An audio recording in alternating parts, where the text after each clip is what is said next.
다가오는 추석 연휴를 앞두고 방역당국의 비상에 걸렸습니다. 코로나19 확산세가 잦아들지 않은 데다 인구 이동량까지 증가하고 있기 때문인데요. 정부는 추석 기간이 가을철 유행을 결정짓는 분수령이 될 수 있다고 보고 추석 방역 종합대책을 수립했습니다. 권수환 기자입니다.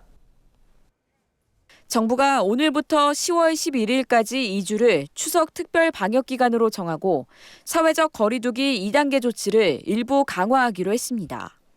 코로나19 확산세가 잦아들지 않고 있고 연휴 기간에도 대규모 인구 이동이 예상되는 데 따른 조치입니다.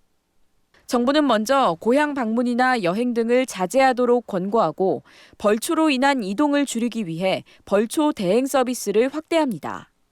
온라인으로 추모와 성묘를 할 수 있도록 이하늘 장사 정보 시스템 누리집을 통해 서비스를 제공하는 한편 9월부터 10월 셋째 주까지 재래실과 유가족 휴게실을 폐쇄하고 실내에서 음식물을 섭취하는 것도 금지합니다. 온라인 성묘와 벌초 대행 서비스 등을 도입하고 봉안당 사전 예약제와 재래 공간 폐쇄 등을 시행하고 백화점과 전통시장 등에 대한 집중 점검도 실시하고 있습니다.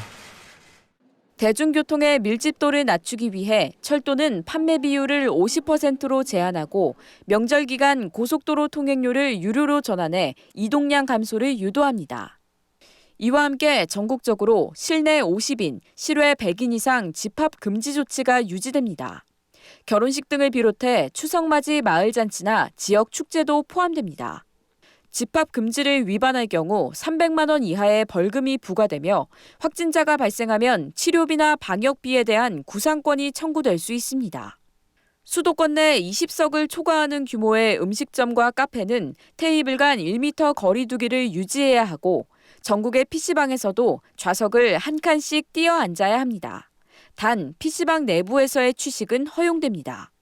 수도권의 놀이공원이나 워터파크 등은 사전 예약제를 통해 이용 인원을 평소의 절반 수준으로 제한해야 합니다. 비수도권의 경우 10월 4일까지 클럽이나 유흥주점 등 유흥시설 5종에 대해 집합금지가 적용됩니다. 10월 5일부터 10월 11일까지 일주일 동안은 지역 상황에 따라 지자체별로 조정이 가능합니다. 방문 판매 등 직접 판매 홍보관의 경우 10월 11일까지 필수적으로 집합금지를 실시하며 지자체에서 자체적으로 이를 완화할 수 없습니다. 이렇게 방역의 고삐를 죄는 한편 거리 두기를 일부 완화하기도 합니다. 그동안 운영이 중단됐던 미술관 등 실내 국공립시설 운영을 재개해 연휴 기간 중 방문할 수 있는 문화시설을 제공할 계획입니다. 단 휴양림 등의 국공립 숙박시설은 계속해서 운영이 중단됩니다. MBS 뉴스 권수환입니다.